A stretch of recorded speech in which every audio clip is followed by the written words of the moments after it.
When I was in my early 20s, I wasn't a confident guy. I found success to be very elusive and mysterious. All my friends were studying to become doctors and lawyers and business professionals. Man, they were so highly motivated. Me, I was a mime at a mall. You're looking at Smitty the Mime from the Smith Haven Mall. So I was understandably anxious about my future. And back then, I was so unsure of myself, I never thought I'd be involved in a romantic relationship, let alone get married. But then my friend introduced me to this attractive young lawyer who liked me. We started going out. I tell you, it felt so exciting being in a relationship. It was like wearing a new set of clothes. I felt flattered and all grown up, like, look at me, I'm a real boy. Well, before I knew it, the days turned into weeks, which turned into months. Everything was going great, except I didn't like her.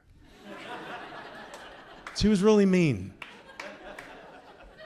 She was highly judgmental. She was very manipulative. And deep down in my bones, I knew it was wrong. But she liked me. And as a result, I felt this twisted sense of obligation. I didn't really understand it. It was like my brain wasn't fully formed. Apparently, what I felt didn't matter. So I would misinterpret bits of wisdom. Compromise. You need to compromise in a relationship. It doesn't matter if you're desperately unhappy. You need to compromise, son. Nobody teaches you how to be in a relationship. And I had to contend with her friends. Oh, these alpha males who were highly competitive and really mean-spirited. They had a field day with my mime training.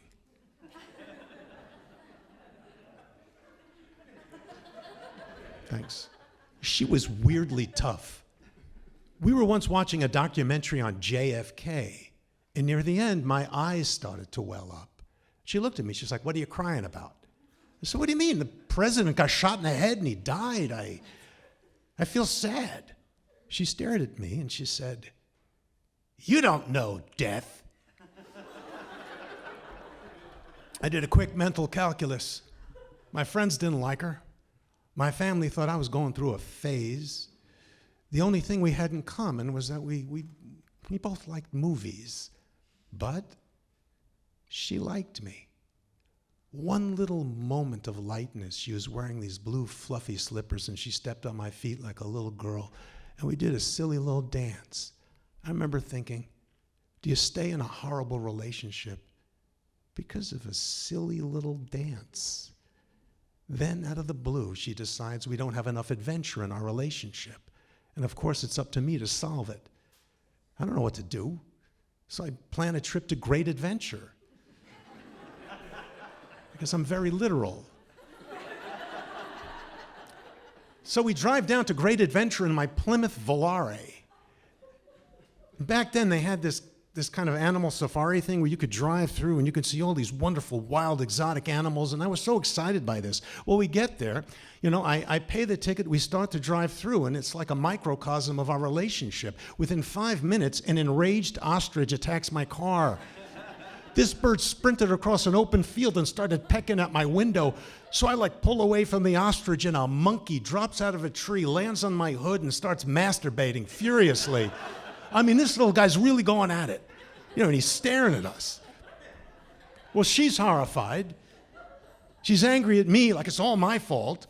I thought it was fun. So we get home and she is steamed. And she makes a suggestion. She suggests that we take a break from each other. And I immediately agree. It's very important to me that it's mutual. We both agree. I just can't be the bad guy.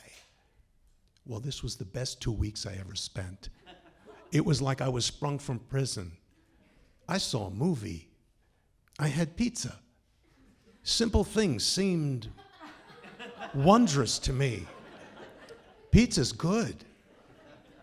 Well, I get home one day, I'm actually whistling. I'm so happy. And a phone rings.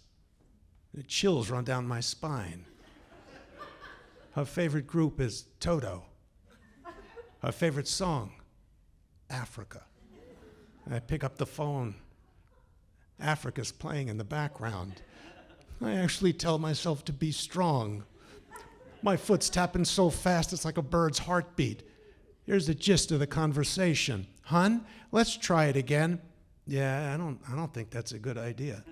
Why not? Because we've tried it again before. It just didn't work. I know, but I think we could make it work. Can we try? No.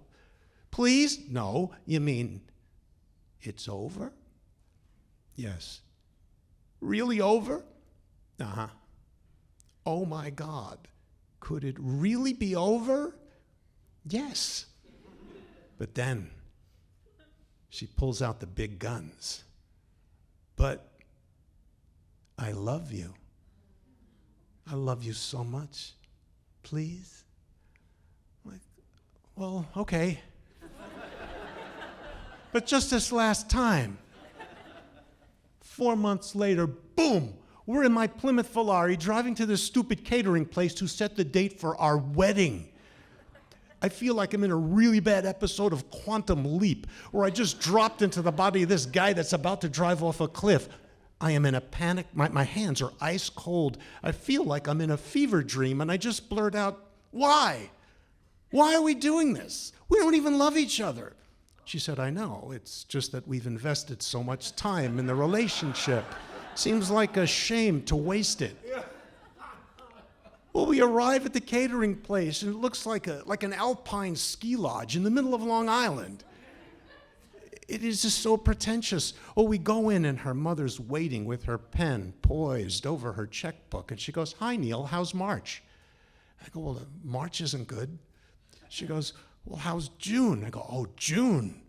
Well, June isn't good either. And in my mind, I just keep hearing, you don't know death. You don't know death. And I'm thinking, I do know death. And it finally occurs to me, I don't have to do this. And I say, no, this is wrong. And they both look at me like I'm weird. And then we break up, and then I meet my wife, who's really fun. Plus, we both cry over presidential assassinations. And yeah, after 40 years, we compromise on where we go to dinner, on where we go on vacation, but we've never compromised on who we love. Thank you.